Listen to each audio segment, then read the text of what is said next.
You've become a careless cleaner. There's dust in the corner. You're supposed to be a housewife, so you need to do better. If I see dust again, I'll sell your computer. As my work as a comic artist grew, my husband started to ignore me. When I had tight deadlines, he would bother me, get picky about chores, and sometimes even make me redo the cleaning. It feels like my husband wants me to be the perfect housewife, but being a comic artist has been my dream since I was a child. I don't want to give up on it. Also, I have a feeling my husband is hiding something from me. I don't think I can forgive him. I'm Emma, 31 years old. I'm a freelance comic artist. I create comics, and in between, I also take care of the house. My husband, Jack, is 35. We've been married for 6 years. When we got married, we agreed that I would be a full-time housewife. 2 years into our marriage, my parents passed away. I was their only child, so Jack and I moved into the house I inherited. I still didn't want to stop working on my comics, which I've been doing since I was a student. I could have been a full-time housewife, but my dream is to support myself with my comics. Right now, I'm only doing light-hearted comics. Can I work from home? I asked Jack. He said, it's just a hobby, right? Fine, I guess it's okay. So I kept working on my comics even after we got married. 6 months ago, one of my comics got noticed by a magazine editor. They published it as a 2-page feature. After that, I started getting calls from other magazines and my schedule became packed with comic deadlines. But when I told Jack, he wasn't happy. You've been doing well lately, huh? You're just a stay-at-home wife. Your comics are for fun, right? And your pay is like a kid's allowance, isn't it? Why are you saying that, Jack? I know you don't read comics, but this has always been my dream. Yes, the job might not pay much yet, but I'm still getting paid. I'm a professional. You shouldn't talk down to me like that. When I defended myself, Jack got even more upset. How can you talk like that when I'm the one providing for us? If you have a problem, wait until you're earning more than me. I didn't know how to respond. I depended on him. My work didn't bring in much money, about $600 a month. Jack would only talk to me when I was busy with deadlines. You're being careless. There's dust in the corner. You're a housewife, so get it together. If I see dust again, I'll sell your computer. I knew he wasn't serious, but I was still scared. I ended up spending so much time cleaning that I missed my deadlines. Jack would get even more annoyed, so he started criticizing every little chore, which was frustrating. One night, Jack came home from work. He has a habit of eating dinner as soon as he gets home. That night, just like usual, he sat down, put some food in his mouth, and suddenly shouted from the kitchen. Hey, what is this? The radish isn't cooked properly. Are you serious? Is this what you give your husband after he comes home tired? I was still in a daze after meeting a deadline, but his yelling caught me off guard. I turned to Jack. Just then, Jack picked up his beer and spilled it all over me. My mind went blank. I never imagined someone would pour beer on me. It shocked me completely. Oh, I'm sorry. I must have spaced out while cooking. Everything else should be fine, so just leave out the radish. While cooking, I realized I'd forgotten to cook the radish, and in my rush, I just tossed it into the stew without boiling it. I made sure the potatoes were fine, but the radish completely slipped my mind. I don't usually make mistakes like this, and I felt really embarrassed. It seemed like Jack couldn't forgive me for the mistake either. It's awful that I have a wife who can't even do housework properly. I should never have married you. Jack got up from the table and headed for the bedroom. I quickly followed, but he went into the bedroom and packed a bag. Where are you going? I'm leaving until you apologize. What? I was so confused and didn't understand what he meant. Jack packed his bag and actually left the house.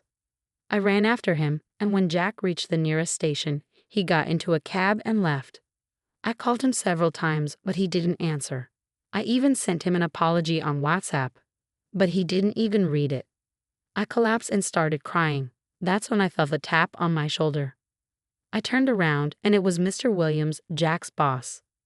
I used to work at the same company as Jack before we got married. Mr. Williams had been my boss too, and he had always supported my career when I first joined. Mr. Williams? I'm a section chief now, you know. It's been a while.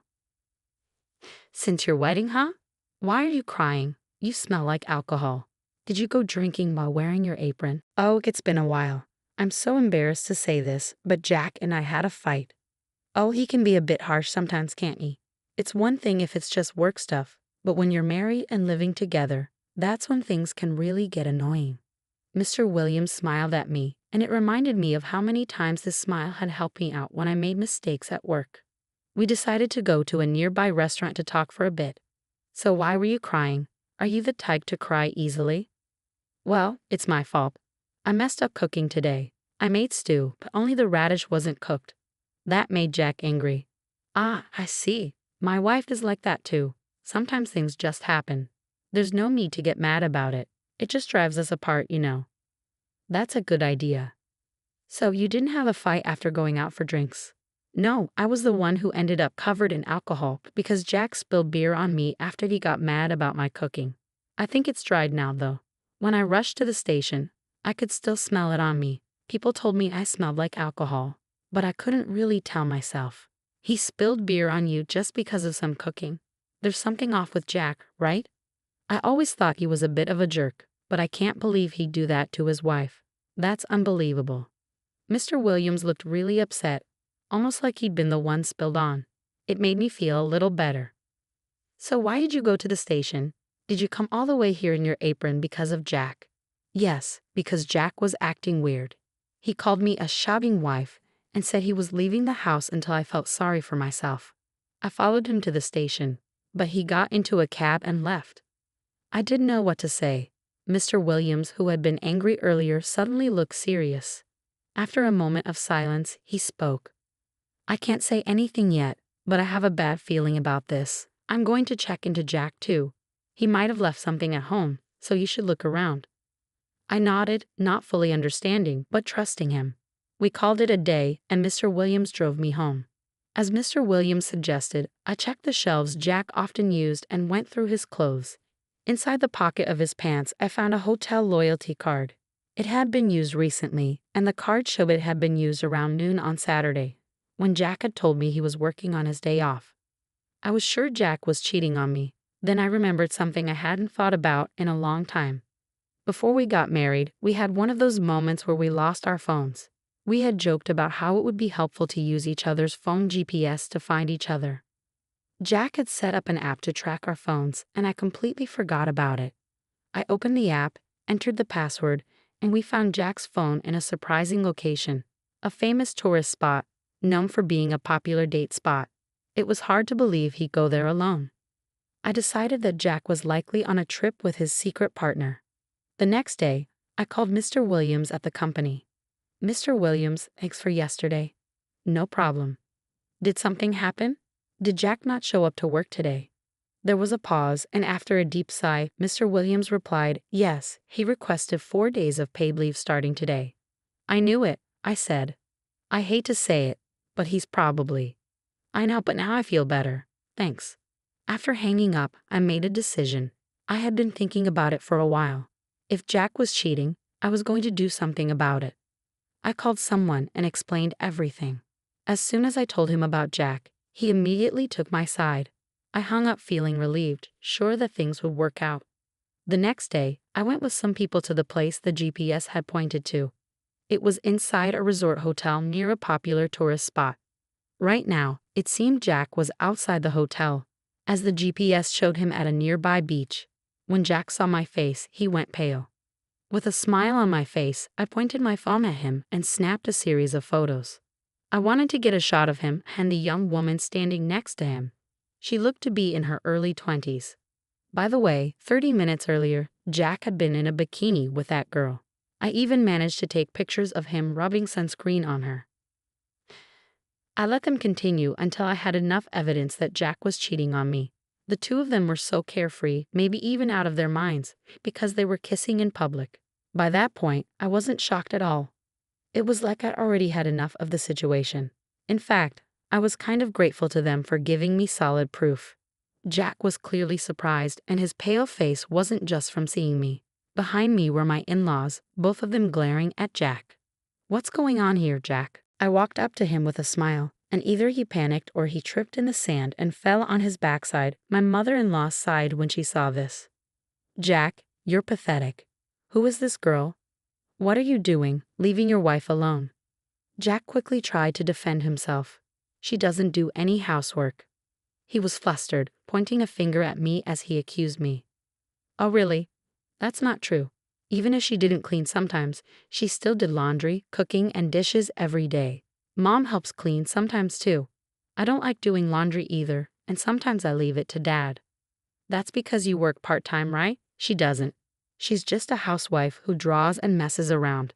So why can't she at least handle the housework? Jack's words made my father-in-law furious. You don't get it at all. Even people around us were starting to stare. Some were even recording with their phones. I suggested, why don't we go somewhere more private to discuss this? Everyone agreed, so my in-laws and I went to a nearby restaurant first. Jack and his girlfriend changed out of their swimsuits into regular clothes, and then the five of us sat down to talk. We started by hearing Jack's side of the story. I wanted Emma to be a full-time housewife, but she started this silly hobby of drawing comics and ignored her housework. I told her over and over, but she just wouldn't listen to me. So it's only natural that I start looking for someone else, right? Mitch, the girl Jack had been seeing, spoke up, countering him. What? Isn't that different from what you told me? You had a stalker at your house, and you were troubled, so you asked me to help you forget about it for a while. When I suggested you call the police, you said it was only a matter of time before they caught him. If you were married, you shouldn't have dated me in the first place.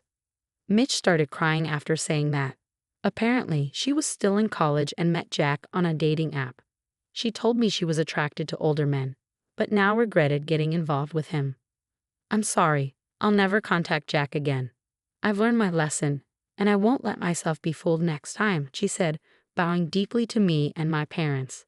She showed us her phone where she deleted Jack's number, then left money on the table before walking away. I glared at Jack, who looked panicked by Mitch's sudden exit. It makes sense that I wouldn't do everything you ask, right? I have feelings and a life too. I'm not your robot to control. It's disgusting that you cheated on me just because things didn't go your way. Jack opened his mouth to speak, but my father stepped in. You don't seem to get it, do you? I'm the one who worked to support Emma, so she should respect me, right? Dad calmly addressed Jack, whose anger was visibly rising. You're acting like a child. You're just throwing a tantrum because things aren't going your way. You need to respect Emma's choices.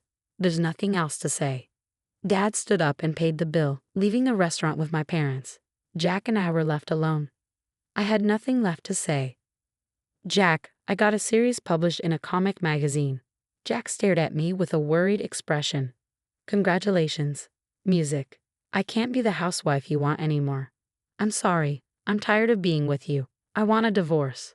I'm sorry. You can keep drawing comics and I'll help with the housework. I won't complain anymore. Jack pleaded, tears in his eyes, but I couldn't look at him anymore. I didn't want to see this pathetic man who had once been my husband. I'm sorry, but it's not about that anymore. You looked down on me, didn't you? I thought we were equals, but you didn't see it that way. You thought you were in a better position just because you worked to support me. No, you were right. I've changed my mind. I promise I won't make things hard for you anymore. Please don't leave me. I've decided to sell the house we lived in. I have a relative who runs a real estate agency and he agreed to buy it right away. There are still some formalities to complete, but it'll be sold soon. I know I'll get less for it than if I used an agent, but it's my house and I can do what I want with it. I want to cut ties with you as soon as possible. I'm leaving tomorrow and I want you to leave that house as soon as you can. With that, I stood up and walked toward the exit. It was the opposite of the day Jack left the house. Now it was him chasing after me desperately, as if trying to stop me. But when I got into the car, my parents had already arrived. My dad, sitting in the driver's seat, started the car as soon as I slammed the door shut. Jack ran after the car, crying, but I couldn't see him anymore. It seems like he didn't believe anything I said, because when he came back from his trip, he saw that all my things were gone. He called me, crying. I answered the phone as a final act of mercy. Why did you sell the house? It's ours, right? Funny thing to say, isn't it? I inherited this house from my parents. Even then, I have the right to it. You have no claim to my inheritance. If you understand that, then get out of my house and ask for an amicable divorce. You'll hear from my lawyer, so don't run away. I said everything I needed to say and hung up the phone. After that, Jack was scolded by Mr. Smith for using his paid time off to go on a trip with his mistress. I heard that he didn't technically need a reason for taking time off, but the fact that he cheated on me and went golfing was something his boss severely questioned. Jack was now facing cold stares from his colleagues at work and living an uncomfortable life. My parents also gave up on him. Jack tried to go back to his parents' house, but they turned him away. He lost money due to alimony payments, sank into debt, and was living alone in a cheap apartment, unable to manage any housework. Later, Mr. Smith told me about it, but I didn't feel anything. As for me, I moved into a beautiful one-room apartment and am busy working on a plot for my comic series. I'm researching various omnibus works as references. The next story I'm planning to draw is about a husband's infidelity, and I'm thinking of using Jack as inspiration.